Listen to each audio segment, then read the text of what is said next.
नाज़रीन, दुनिया में जिस मुल्क ने साइंस पर तवज्जो दी है उसने तरक्की की है, और वक्त के साथ साथ हमने देखा है कि साइंस में बेहतरी से बेहतरी आ रही है, नई से नई इजादात हमारे सामने आ रही हैं।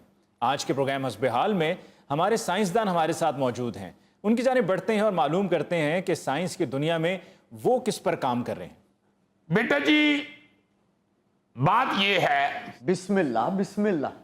बेटा जी मैं गल सुनान लगा, रोटी नहीं खान लगा जेड़ा मैं बिस्मिल्लाह कर लवा। जिस तरह का तुसी आगाज कीता है, लगता है साइंसदान नहीं, तुसी सन्यासी हो। ओहो, मैं अली मुमताज साहब आपको एक बात बताऊं जी। ऐसे बच्चे लेट हो जाते हैं। कई शख्स ऐसे हैं जो लेट हो गए हैं अपनी जिंदगी में, लेट हो गए। बेटा लेट वो बंदा नहीं होता जो दूसरे की सुन लेता है, और जो सुन लेता है वो मंजिल पे पहुंच जाता है। क्या कहने। सुन लेना क्या है? सुन लेना आजिज़ी है। वाह वाह वाह। सुनता कौन है?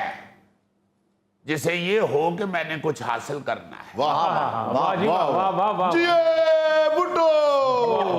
ओ पुत्र साइंस की गल होनी है तो सियासत च जा बड़ी है। बेटा मैं अर्ज ये कर रहा हूं कि सुनना आजिज़ी है। वाह।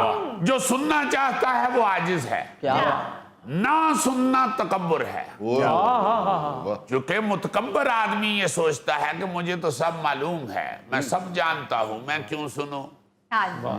इसलिए अर्ज करना ये चाहता हूं कि ये जो मालूमात हासिल करना है इसे आजिज़ी कहते हैं। वाह साइंस की दुनिया में इसे तहकीक कहते हैं। वाह। हाय हाय हाय हाय हाय, ये देखो मैं गल की कर बैठा। पता नहीं की गल कर बैठे तुसी। तहकीक तहकीक कर बैठे हैं, तहकीक। बेटे तहकीक, जिंदगी में तहकीक के साथ जुड़े रहें, तरक्की करेंगे, तरक्की करेंगे। वाह। तरक्की ते ना बड़ी कीती है, हुण ते बूए नू बैल लवा लई। बेटा जी की ताड़ी फकीर तबीयत हुई है, बुआ खड़काना है या बैल देनी है? देखो बैल बजा रहे ने, बूहे चुंगल आ जाए ना ते एहो जी होई दी। ओ बेटे मैं ये कह रहा हूं कि तहकीक जो है ना जी, ये इंसान को कहां की कहां ले जाती है। और चाचियों कोई गलत जगह ना ले जाना, मैंने मुल्तान जाना है। बेटा मैं साइंसी तहकीक की बात कर रहा हूं, तू 22 सीटर तहकीक जेन च फसाई। पहले इतनी मुश्किल से मुल्तान से लाहौर पहुंचे हो, दोबारा क्यों मुल्तान जाना चाहते हो? मुझे तुम्हारे एक दोस्त ने बताया था कि पहली दफा तुम पैदल आए थे मुल्तान से लाहौर। चाचियों वो मेरी मन्नत थी। ओहो बेटे, मेरा ख्याल है आप लोग अभी तक बात को समझ नहीं पाए। कहना मैं ये चाहता हूं कि ये जो साइंसी तहकीक है, जी जी साइंसी तहकीक, जी जी, ये इंसान को कहां से कहां ले गई है आपको मालूम ही नहीं। आज आपको बताऊंगा कि तहकीक क्या चीज होती है। चाचे हो छड्डो केड़ियां तहकीकां च पए हो। जंज दे ਤੁਹਾਡੇ ਗੋਡੇ ਨੇ, ਇਹਨਾਂ ਤੇ ਸੂਤਰ ਦੇ ਗੋਲੇ ਬਣਾਓ ਤੇ बड़े पैसे वटो। बेटे तुम्हारा ध्यान मेरी टांगों की तरफ ही होता है, मेरी तहकीक की तरफ नहीं होता। ਉਹ ਜੀ ਇਹਨਾਂ ਨੇ ਨਹੀਂ ਮੁੜਨਾ, ਤੁਸੀਂ ਲੋਹੇ ਦਾ ਸਾਂਚਾ ਬਣਾਓ, ਉਹਦੇ 'ਚ ਲੱਤ ਫਸਾਓ, ਹੋ ਸਕਦਾ ਸਿੱਧੀਆਂ ਹੋ ਜਾਣ। ਯਾਰ ਕਿੱਥੇ ਉਹਨਾਂ ਦੀ ਲੱਤਾਂ ਸਾਂਚੀਆਂ 'ਚ ਫਸਾਣ ਡਏ ਹੋ? ਆਸਾਨ ਤਰੀਕਾ ਸਾਇੰਸਦਾਨ ਸਾਹਿਬ, ਤੁਸੀਂ ਕਿਸੇ ਕੁੜੀ ਨੂੰ ਛੇੜੋ, ਉਹ ਕੁੜੀ ਦੇ ਭਰਾ ਆਪੇ ਤੁਹਾਡੀ ਲੱਤਾਂ ਤੋੜ ਦੇਣਗੇ। अली साहब ये तो जुगतबाजी दे नाल नाल दहशतगर्दी ते उतर आए ने। साइंसदान साहब, आप अपनी तहकीक पर बात करें, इनको छोड़ें आप। बेटा तहकीक जो सुनाने लगा हूं आप शायद डर रह जाएंगे। अच्छा जी। आप हैरान होंगे कि जो पौधे हैं ये आवाजें निकालते हैं। पौधे आवाजें निकालते हैं और कीड़े मकोड़े उनकी आवाजें सुनते भी हैं। और सिर्फ पौधों की आवाजें सुनते नहीं, उस पर रद्दे अमल भी देते हैं। अच्छा। और ये कोई छोटी तहकीक नहीं है, साइंस ने ये बहुत बड़ा कारनामा सर अंजाम दिया है। हाँ जी। उसने ये मालूम कर लिया है कि पौधे बातें करते हैं, आवाजें निकालते हैं। ਓਹੋ, ਇਹਦਾ ਮਤਲਬ ਜਦੋਂ ਅਸੀਂ ਅੰਬ ਤੋੜਨੇ ਆ ਤੇ ਪੌਦੇ 'ਚੋਂ ਆਵਾਜ਼ ਆਉਂਦੀ ਹੈ, ਉਹੀ ਮੈਂ ਮਰ ਗਿਆ। ਜਦੋਂ ਜ਼ਿਆਦਾ ਗਰਮੀ ਪੈਂਦੀ ਏ, ਪੌਦਾ ਤੇ ਕਹਿੰਦਾ ਹੋਣਾ ਉਹ ਚਵਲੋ ਮੈਨੂੰ ਪਾਣੀ ਪਿਆ ਦਿਓ। ਜ਼ਿਆਦਾ ਆਵਾਜ਼ਾਂ ਤਾਂ ਫਿਰ ਉਦੋਂ ਆਉਂਦੀਆਂ ਹੋਣਗੀਆਂ ਜਦੋਂ ਬੱਚੇ ਬੇਰੀ ਨੂੰ ਵੱਟੇ ਮਾਰਦੇ ਨੇ। बेटे मैं इंटरनेशनल तहकीक सुना रहा हूं, आप लोगों ने लोकल लड़ाई झगड़े की बातें शुरू कर दी। यार उन्होंने कितनी हैरान कुन बात बताई है और तुम लोगों की फजूल गुफ्तगू लेकर शुरू हो गए हो। अली साहब मैं तो सिर्फ इनसे ये पूछना चाहता हूं कि पौधों की आवाजें कीड़े मकोड़ों को कैसे आती हैं, हमें क्यों नहीं आती? बेटा यही तो तहकीक बता रही है। पौधे जिस फ्रीक्वेंसी से बोलते हैं वो हमारे कान नहीं सुन सकते। साइंसदानों ने यह तजुर्बा टमाटर के पौधों पे किया। जी हाँ, वहां उन्होंने एक खास किस्म के स्पीकर लगा दिए। टमाटर का पौधा किड्डा होता जी साइंसदान साहब? छोटा। अच्छा अच्छा अच्छा अच्छा। आप टमाटर नहीं खाते? नहीं, वैसे रंग तो भी लग रहे हैं, तुसी कभी टमाटर के नेड़ियों भी नहीं लंगे। तो जब उन्होंने टमाटर के पौधों के पास स्पीकर लगाए तो मालूम हुआ कि एक जो पौधा था वो पानी ना मिलने की वजह से चीख रहा था। एक पौधा बिल्कुल खामोश खड़ा था। एक पतंगा जिसने पौधे पे अंडे देने थे उसने खामोश पौधा मुंतखब किया। बल्ले बल्ले बल्ले। उसने सोचा होगा कि ये जो पौधा शोर मचा रहा है इसके ऊपर मैं अंडे रखूं, कहीं ये शोर मचा के मेरे अंडे ही ना नीचे गिरा दे। उसने अंडों के लिए खामोश पौधे का इंतखाब किया। इट्स मीन कि जो पतंगा है वो पौधों की आवाज सुन रहा है। वाह वाह क्या बात। हुण समझ आ गई है कि हले भी मैं तुहाडे लक च डांगा मारा। आंधे तूफान आंगरी हो। बेटे पहले तहकीक सुनते हैं, उसका मजा लेते हैं कि साइंस कहां पहुंच गई है। बाबा जी साइंस की तहकीक कोई मामूली चीज नहीं होती। ਬਾਬਾ ਜੀ ਜਦੋਂ ਤੁਸੀਂ ਸਕੂਟਰ ਦੇ ਪਿੱਛੇ ਬਹਿੰਦੇ ਹੋ ਤੇ ਆਲੇ ਦੁਆਲੇ ਵਾਲੇ ਲੋਕਾਂ ਨੂੰ ਤੁਹਾਡੇ ਗੋਡੇ ਵੱਜਦੇ ਨੇ? ਨਹੀਂ ਬਾਬੇ ਨੂੰ ਉਦੋਂ ਪਤਾ ਲੱਗਦਾ ਜਦੋਂ ਬਾਬੇ ਦੇ ਗੋਡੇ ਨੂੰ ਰੇੜੀ ਵੱਜਦੀ ਹੈ। ਵੈਸੇ ਸਾਇੰਸਦਾਨ ਸਾਹਿਬ ਤੁਸੀਂ ਕਬੱਡੀ ਖੇਡੋ ਨਾ ਤੇ ਇਹੋ ਜਿਹੀ ਲੱਤਾਂ ਨਾਲ ਕੈਂਚੀ ਬੜੀ ਵਧੀਆ ਵੱਜੇ।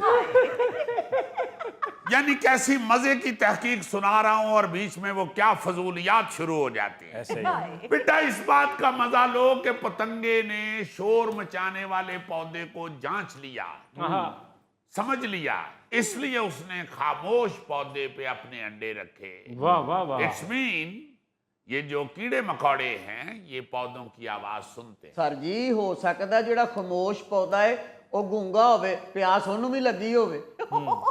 होए होए होए होए, आप जैसे जो जाहिल लोग हैं ना वो इस पे ये भी आर्गू करते हैं कि भाई जी सानू की अगर कीड़े मकोड़े ते पौधे आपस में दुख सुख फोल लेंगे, सानू की लगे अगर कीड़ी दी फुफी सस ने ब्याह तो बाद उन्हां दी दावत नहीं कीती ते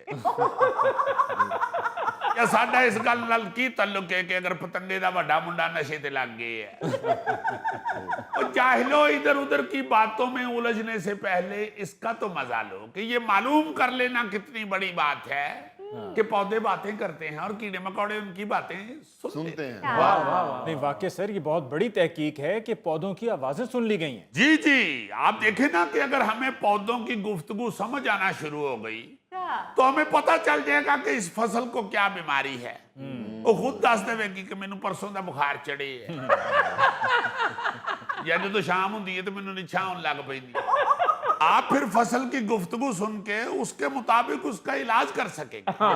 फिर आप देखें कि कई कई 100 साल पुराने दरख्त भी दुनिया पे मौजूद हैं। आप जब उस बुजुर्ग दरख्त के पास बैठ के उसकी बातें सुनेंगे तो वो आपको बताएगा कि काका जिथे तू लम्मा पे है ना इथे ही साहबां दे भरावां ने मिर्जे नू कत्ल कीता सी। अभी तक तो आप सिर्फ शायरी में मिर्जा साहिबा पढ़ रहे हैं। जी जी जी। और अगर दरख्त आपको बता दे कि यही जगह है जहां पे साहिबा के भाइयों ने मिर्जे को मारा था तो ये एक बहुत बड़ी मालूमात है। वाह वाह। कोई दरख्त आपको ये भी बता सकता है कि शेर शाह सूरी मेरे नीचे बैठा होता था और छोटा शीशा और छोटी कैंची लेके अपनी मूंछें सेट कर रहा होता। अभी तक आप सिर्फ शेर शाह सूरी के मुतालिक कितना ही जानते हैं कि शेर शाह सूरी ने जीटी रोड बनाया था। जी जी जी। जब आपको ये पता चलेगा कि वो अपनी मूंछें खुद सेट करता था। हो। फिर किसी बाग के पौधे आपको बता सकते हैं कि शहजादा सलीम और अनारकली इत्थे साडे कोल ही डेट मारन आंदे हुंदे सी। फिर ये नुक्कर वाले दरख्त तो सोटी ला के अकबर बादशाह ने उन्होंने बहुत कुटिया सी।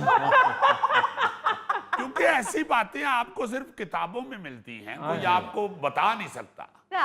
अगर आपको पौधों की जुबानी ये सारी बातें सुनने को भी मिल जाएं तो क्या मजा आएगा। बेशक। किसी दरख्त को आप काटने लगे तो वो आपको खबरदार कर सकता है, पुत्र मैनू ना कट्टी, मेरे उत्ते जिन्ना दी फैमिली रहंदी है उन्हां दे बच्चे थले डिग पए ते वो सारी जिंदगी तेनू चंबड़ जाणगे। यार ये तो वाकई बहुत बड़ी तहकीक है। कोई चोर दरख्त को काटने लगे जी। तो दरख्त तो शोर मचा देगा, पुलिस पुलिस पुलिस पुलिस, चोर। ये बात है। और अगर हम पौधों की बातें समझना शुरू हो गए तो पुलिस फौरन पहुंच जाएगी। ਚਾਚਾ ਜੀ ਜੇ ਦਰਖਤਾਂ ਦੀਆਂ ਗੱਲਾਂ ਸਮਝ ਚ ਆਉਣ ਲੱਗ ਪਈਆਂ ਤੇ ਕਈ ਘਰ ਤਬਾਹ ਹੋ ਜਾਣੇ ਨੇ। ਦਰਖਤਾਂ ਨੇ ਕਹਿਣਾ ਉਹ ਮੁੰਡਿਆ ਤੇਰੀ ਸੱਸ ਹੈ ਮੇਰੇ ਗਿੱਟਿਆਂ 'ਚ ਤਵੀਜ਼ ਦੱਬ ਕੇ ਗਈ ਆ। बेटा घर क्यों खराब होणगे, दरख्त ਤੁਹਾਨੂੰ ਸੁਣਿਆ ਦੇ ਰਿਹਾ, ਤੁਸੀਂ ਆਰਾਮ ਨਾਲ ਉਹਦੇ ਗਿੱਟਿਆਂ 'ਚੋਂ ਤਵੀਜ਼ ਚੁੱਕੋ ਤੇ ਕਿਧਰੇ ਸੁੱਟ ਛੱਡੋ। ਵਾਹ ਵਾਹ ਵਾਹ ਆਪਣਾ ਘਰ ਬਚਾਓ, ਸੱਸ ਨਾਲ ਜ਼ਰੂਰ ਲੜਨੇ ਤੁਸੀਂ। ਵਾਹ ਵਾਹ ਵਾਹ। ਤੁਹਾਨੂੰ ਪਤਾ ਜੂਏ ਕਿ ਤੁਸੀਂ ਸੱਸ ਨਾਲ ਬਦਤਮੀਜ਼ੀ ਕਰੋਗੇ ਤੇ ਤੁਹਾਡੀ ਬੀਵੀ ਤੁਹਾਨੂੰ ਚਪੇੜਾਂ ਮਾਰੇਗੀ ਤੇ ਤੁਸੀਂ क्यों सस ਨਾਲ लड़ रहे हो। अब देखे ना कितनी बेहतरी आनी शुरू हो जाएगी। ਜਿਹੜਾ ਆਮ ਲੋਕ ਕਹਿੰਦੇ ਨੇ ਮੇਰਾ ਦਾਦਾ ਕੱਲਾ ਹੀ 10 ਬੰਦਿਆਂ ਨੂੰ ਢਾ ਲੈਂਦਾ ਸੀ, ਇਹ ਸਾਰੇ ਫੜੇ ਜਾਣਗੇ। ਜਿਸ ਬੰਦੇ ਨੇ ਕਹਿਣਾ ਮੇਰਾ ਦਾਦਾ 10 ਬੰਦਿਆਂ ਨੂੰ ਢਾ ਲੈਂਦਾ ਸੀ, ਦਰਖਤ ਨੇ ਕਹਿਣਾ ਬਕਵਾਸ ਕਰਦਾ ਹੈ। ਆ ਮੇਰੇ ਜ਼ੇਰੇ ਸਾਇਆ 3 ਬੰਦਿਆਂ ਨੇ ਤੇ ਦਾਦੇ ਨੂੰ ਉਹ ਕੁੱਟਿਆ ਸੀ ਕਿ ਰਹੇ ਰੱਬ ਦਾ ਨਾਮ। ਅਖੀਰ ਉਹ ਕੁੱਟ ਕੱਟ ਕੇ ਮੇਰੇ ਨਾਲ ਹੀ ਬੰਨ ਕੇ ਟੁਰ ਗਏ ਸਨ। ਫਿਰ ਮੈਨੂੰ ਤਰਸ ਆਇਆ, ਮੈਂ ਹਲਕਾ ਜਿਹਾ ਪਾਸਾ ਮਾਰ ਕੇ ਰੱਸੀ ਢਿੱਲੀ ਕੀਤੀ ਤੇ ਇਹਦਾ ਦਾਦਾ ਨਿਕਲ ਕੇ ਘਰ ਗਿਆ। ਮਗਰ ਜੇ ਅਸੀਂ ਪੌਦਿਆਂ ਨਾਲ ਗੁਫ਼ਤਗੂ ਕਰਨ 'ਚ ਕਾਮਯਾਬ ਹੋ ਗਏ ਤੇ ਫਿਰ ਕੋਈ ਇਹ ਨਹੀਂ ਕਹਿ ਸਕੇਗਾ ਟਾਲੀ ਦੇ ਥੱਲੇ ਬਹਿ ਕੇ ਮਾਇਆ ਵੇ ਮਾਇਆ ਕਰੀਏ ਪਿਆਰ ਦੀਆਂ ਗੱਲਾਂ। बेटा क्यों नहीं कह सकोगे? हो सकता है तुसी गाना शुरू करो तो पिछो दरख्त जेड़ा गिटार वजाना शुरू कर दे। ਯਾਰ ਮੈਂ ਤਾਂ ਉਹਨਾਂ ਦਾ ਇਹ ਸੋਚਣ ਡਿਆ ਵੀ ਜੇ ਦਰਖਤ ਗੱਲਾਂ ਕਰਦੇ ਨੇ ਤੇ ਆ ਜਿਹੜੀਆਂ ਫਿਲਮੀ ਹੀਰੋਇਨਾਂ ਨੇ ਇਹ ਗਾਣਾ ਗਾਉਂਦੀਆਂ ਨੱਚਦੀਆਂ ਸ਼ਰਮਾ ਕੇ ਤੇ ਦਰਖਤ ਨੂੰ ਜੱਫਾ ਪਾ ਲੈਂਦੀਆਂ ਨੇ। ਤੂੰ ਨਾਲ ਦੀ ਟਾਲੀ ਤੇ ਕਹਿੰਦੀ ਹੋਣੀ ਨਹੀਂ ਸ਼ਰਮ ਕਰਨੀ ਕੁਛ, ਆਪਣਾ ਖਾਵਨ ਛੱਡ ਕੇ ਤੇ ਮੇਰੇ ਖਾਵਨ ਨੂੰ ਚਮੜਨ ਨਹੀਂ। ਉਸਤਾਦ ਜੀ ਜੀ ਨਹਿਰ ਦੇ ਕੰਢੇ ਦੇ ਉੱਤੇ ਉੱਗੇ ਪੌਦੇ ਦੀ ਆਵਾਜ਼ ਰਿਕਾਰਡ ਕੀਤੀ ਸੀ ਨਾ, ਉਹ ਤੇ ਪੂਰਾ ਗਾਣਾ ਜੇ। वाकई? जी जी। एक मिनट यार, जरा ठहर जाओ, ये तो वाकई बड़ी कमाल बात है।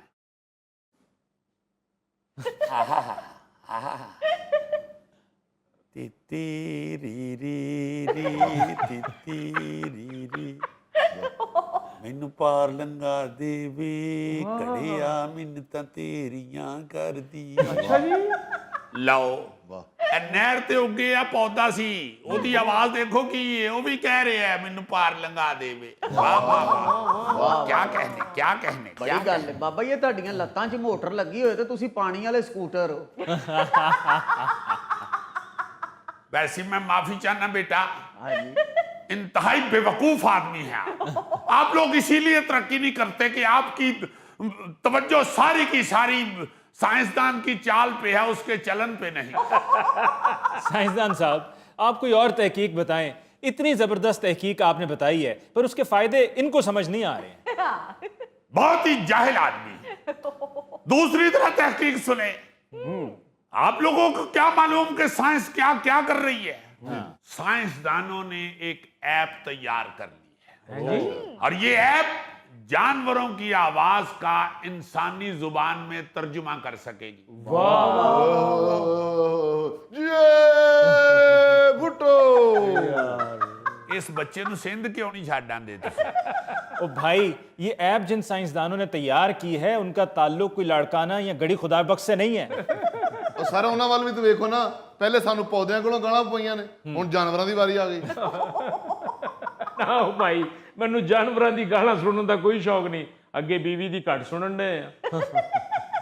मगर बेटा ये तो देखो कि अगर जानवरों की आवाज समझ आना शुरू हो गई तो खातूने खाना को कितना फायदा हो जाएगा। पहले तो दीवार पे आके बैठ के कौवा बोलता है तो आप यही कहते हैं कि मेहमान आ रहे हैं। हाँ जी। रौला पा देंगे परौने आने जी कहाँ बोलन डे है। जी जी। तो अगर कौवे की आवाज समझनी भी शुरू हो गए तो खातूने खाना को पता चल जाएगा कि मेहमान उसके मेके से आ रहे हैं या ससुराल से। उनकी खिदमत के लिए कमर बांधनी है या जान छुड़ाने के लिए सर बांधना है। लेकिन सर अगर जानवरों की आवाज का तर्जमा होने लग पिया तो कुत्ते की आवाज तो फिर कोई भी नहीं सुनेगा। क्यों जी? ਉਹ ਜੀ ਉਹਦਾ ਤਰਜਮਾ ਨਾ ਵੀ ਕਰੋ ਤੇ ਕੁੱਤੇ ਦੇ ਐਕਸਪ੍ਰੈਸ਼ਨ ਦੱਸ ਰਹੇ ਹੁੰਦੇ ਨੇ ਕਿ ਬਦਤਮੀਜ਼ੀ ਕਰ ਰਿਹਾ। ਇਹ ਪੁੱਤਰ ਜਿੱਡੀ ਤੂੰ ਡੀਪ ਗੱਲ ਕੀਤੀ ਹੈ ਨਾ, ਇਹ ਮੈਨੂੰ ਲੱਗਦਾ ਹੈ ਕਿ ਕੋਈ ਤੇਰੇ ਮਹੱਲੇ ਦਾ ਕੁੱਤਾ ਤੇਰਾ ਦੁਸ਼ਮਨ ਹੋਇਆ है। बेटा सिर्फ यही ना सोचो कि वो बदतमीजी करता है। ये भी तो हो सकता है कि तुम घर जाओ, जो कुत्ता तुम्हारी तरफ देख के भौंक रहा है वो ये कह रहा है कि तेरा बड़ा मुंडा सिगरेट पींदा ही। बेटा हर चीज को नेगेटिव वे से ही नहीं देखते, उसका अच्छा पहलू भी देखते हैं। दूसरी तरफ ये भी तो देखें कि अगर आप जानवरों की बातें समझनी शुरू हो गए तो आप किचन में बैठ के खाना खा रहे हैं, टेबल के नीचे घुसे हुए दो चूहे आपस में बातें कर रहे हैं कि गौरी साहब बाहर निकल देने तो फिर केक ते चढ़ के लुडियां